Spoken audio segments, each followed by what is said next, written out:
ငါတော့ပကံသားကွာပကံမှာမွေးတာပကံမှာကြီးတာပကံမှာရှိတဲ့ဘုရားတွေအကုန်ငါအကုန်မရောက်ဘူးတဲ့ဘုရားမရှိဘူးလို့ကဲ၍တယောက်သုံးယောက်ကပြောခဲ့တယ်ဆိုရင်အဲ့ဒါတက်တက်ကြွားတာပါ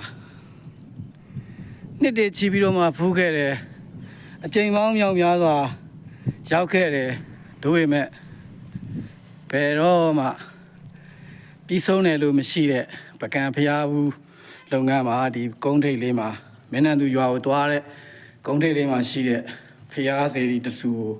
ရောက်နေပါတယ်ဒီမှာအတွင်းဘက်မှာတော့ထုံးစံတိုင်းပဲတကားကပိတ်ထားတော့အတွင်းဘက်ကိုဖူးမြော်နိုင်ခြင်းမရှိဘူးတန်စကားကြားကနေဖျားရှင်ကိုရောမြတ်ကိုဖူးမြော်ပါတယ်ဒါကအနောက်ဘက်မျက်နှာကဖျားရှင်ကိုရောမြတ်ဖြစ်ပါတယ်တကယ်တမ်းတော့အတွင်းဘက်မှာနေရံပကြီးဆေးပကြီးလေးတွေကောင်းကောင်းရှိတယ်သို့တော့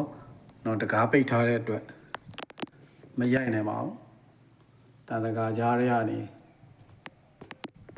ရသလောက်ရိုက်ထားခဲ့တာပါတောင်းကတော့အင်္ဂလိပ်ပန်တမောလဲရမနှုတ်တီဟာလေးလားချွေရုပ်ကလေးလားမသိဘူးရှမ်းမိုက်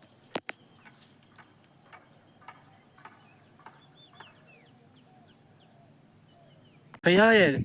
ထောင်းတိုင်တွေကတစ်တောက်နှစ်တောက်ဟိုဘက်မှာ3တောက်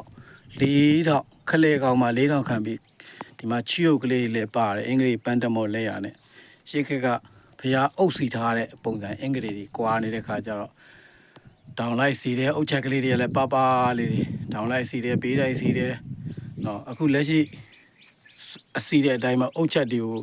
နော်တဝက်ကနေချိုးမစီပဲနဲ့3ချိုးတချိုးကနေစီတာတွေလည်းတွေ့ရတယ်တောင်းတတောင်းကနေတတောင်းကူးတဲ့အခါမှာတော့နော်တောင်ချိုးအနည်းဆုံး4ခုနဲ့တွန့်ခောက်ပြီးတော့မှချိုးတာဒါပကံဖေးဖျားတိုင်းကိုဖူးလာတာကြာလာတော့ကြတော့ဒါကိုသတိထားမိသွားဒါမြောက်ဘက်မှာရှိတဲ့ဘုရားရှင်ကိုရောမြတ်ဖြစ်ပါတယ်